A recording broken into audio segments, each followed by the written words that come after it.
ഉള്ളത് പറയാലോ, എനിക്ക് തോന്നുന്നില്ല ആ കൊച്ചിന്റെ അസുഖം മാറിയിട്ട് അങ്ങേർക്ക് ഇങ്ങോട്ട് വരാൻ പറ്റുമെന്ന്. അല്ല, ഇതിപ്പോ എന്താ ചെയ്യാ? കുറുപ്പദ്ദേഹം തന്നെ തിരുമേനിനൊന്ന് വിളിച്ചു നോക്കൂ.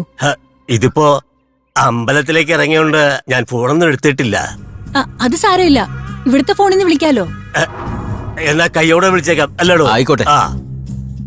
എന്ന് ഞാൻ ഫോൺ എടുത്തിട്ട് വരെ.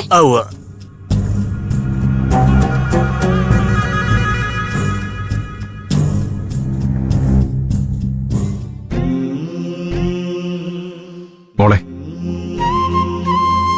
പ്രദോഷവ്രതാണെന്ന് കരുതി ജലപാനം പോലും ഇല്ലാതിരുന്ന എങ്ങനെയാ? ഡ്രിപ്പിടാനും മോള് സമ്മതിച്ചില്ലല്ലോ. ഒരു ഗ്ലാസ് വെള്ളമെങ്കിലും കുടിക്കേ. വേണ്ടച്ചാ, അങ്ങനെ ചെയ്ത വ്രതം മുറിയും.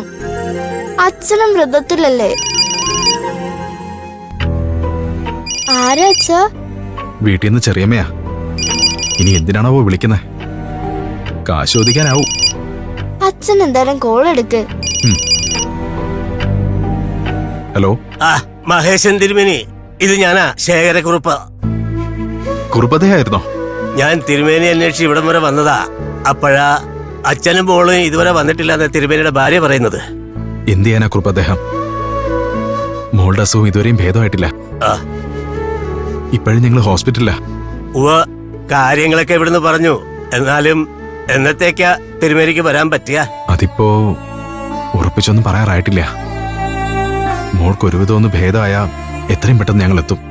ഞാനിങ്ങനെ ധൃതി കൂട്ടുന്നത് വേറൊന്നും കൊണ്ടല്ല. തിരുമേനി വന്നാല് സദാക്ഷരി സ്വാമിക്ക് മടങ്ങിപ്പോവാൻ പറ്റുള്ളൂ. കലശം കഴിഞ്ഞ മടങ്ങിപ്പോകുന്ന കണക്കൂട്ടിലായിരുന്നു അദ്ദേഹത്തിന്. എന്തായാലും ക്ഷേത്രത്തിലെ കാര്യങ്ങളെല്ലാം ഭംഗിയായിട്ട് നടന്നു. ഓ, അറിഞ്ഞതിൽ വളരെ സന്തോഷം.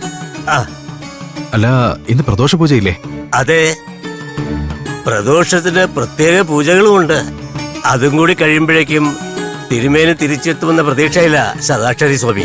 എത്രയും പെട്ടെന്ന് തിരിച്ചു വരണമെന്ന് തന്നെയാ എന്റെയും ആഗ്രഹം. പക്ഷേ മോളുടെ കാര്യം മനസ്സിലാവുന്നുണ്ട്.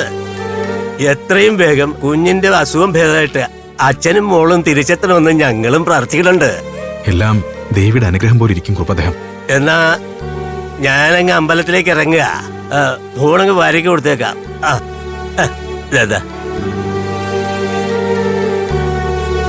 വാടോ, വാ. ഹലോ, നിങ്ങൾ കൊച്ചിനെ കൊണ്ട് എന്നാ അവിടെ തിരിച്ചു വരുന്നത്? അതിപ്പോ ഒന്നും പറയാറായിട്ടില്ല. അല്ല, അവിടെ പ്രത്യേകിച്ച് വിശേഷമൊന്നുമില്ലല്ലോ. എന്ന് ആര് പറഞ്ഞു? ഇവിടുത്തെ കാര്യം ആകെ കുഴപ്പത്തിലാ. എന്റെ മോനെ സുഖമില്ലാതിരിക്കുവാ. അയ്യോ, മണിക്കുട്ടൻ എന്തുപറ്റി? അവന്റെ തലയിൽ പന്ത് എന്തോ കൊണ്ടതാ. അന്നു മുതൽ എന്റെ കൊച്ചിന് കഷ്ടകാലവാ. അവനിപ്പോ തലവേദനയും പെടലുവേദനയും കൊണ്ട് ഒന്നും ചെയ്യാൻ പറ്റാത്ത അവസ്ഥയിലാ. ഉടനെ തന്നെ അവൻ ഏതെങ്കിലും നല്ല ആശുപത്രിയിൽ കാണിക്കണം. എന്നാ നീ മണിക്കുട്ടനെയും കൂട്ടി ഏതെങ്കിലും നല്ല ഡോക്ടറെ കാണാം. അങ്ങനെ പറഞ്ഞാ പിന്നെ നിങ്ങളുടെ ഉത്തരവാദിത്തം കഴിഞ്ഞല്ലോ അല്ലേ? ദേ, ആശുപത്രി പോവാനും ഡോക്ടറെ കാണാനും മരുന്ന് വാങ്ങാനും ഒക്കെ കാശിന് കാശ് തന്നെ വേണ്ടേ? ഈ പ്രാരാബ്ധ കുഴിയിൽ കിടന്ന് ഞാൻ എങ്ങനെ ഒപ്പിക്കാനാ? അതോ നിങ്ങൾക്ക് അവന്റെ കാര്യമായതുകൊണ്ട് അതൊന്നും ശ്രദ്ധിക്കണ്ടെന്നാണോ? അങ്ങനെ ഞാൻ പറഞ്ഞില്ലല്ലോ. നിനക്ക് കുറുപ്പദ്ദേഹത്തോട് കുറച്ച് കാശ് കൂടി ചോദിക്കായിരുന്നില്ലേ? അയാളോട് ചോദിച്ച് നാണം കിടാനൊന്നും എനിക്ക് വയ്യ. നിങ്ങൾ വേണമെങ്കിൽ അങ്ങോട്ട് വിളിച്ചു പറ. അവന്റെ കാര്യത്തില് നിങ്ങൾക്കുണ്ടല്ലോ ഉത്തരവാദിത്തം. ഉത്തരവാദിത്തം ഇല്ലെന്ന് ഞാൻ പറഞ്ഞില്ലല്ലോ. ഞാൻ എന്തെങ്കിലും ചെയ്യാം. നീ ഒന്ന് സമാധാനമായിട്ടിരിക്കെ. അവന് വേണ്ടി അമ്പലത്തിൽ പോയി പ്രാർത്ഥിക്കണം. പ്രാർത്ഥിച്ചുകൊണ്ട് മാത്രം എന്റെ കുഞ്ഞിന്റെ അസുഖവും വേദനയൊന്നും പോയില്ല. അത് മാറണമെങ്കിലേ മരുന്നിന് മരുന്ന് തന്നെ വേണം. വേഗം എവിടെന്നെങ്കിലും കുറച്ച് കാശ് സംഘടിപ്പിക്കാൻ നോക്ക്.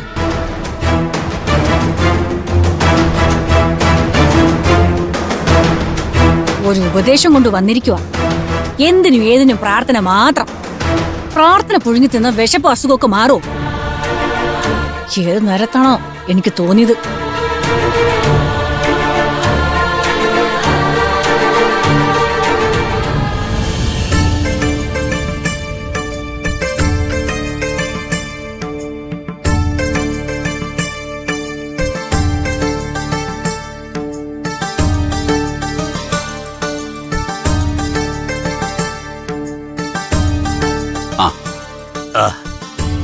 സ്വാമി, ഞങ്ങൾ മഹേശൻ തിരുമേനിയുടെ വീട്ടിൽ പോയിരുന്നു.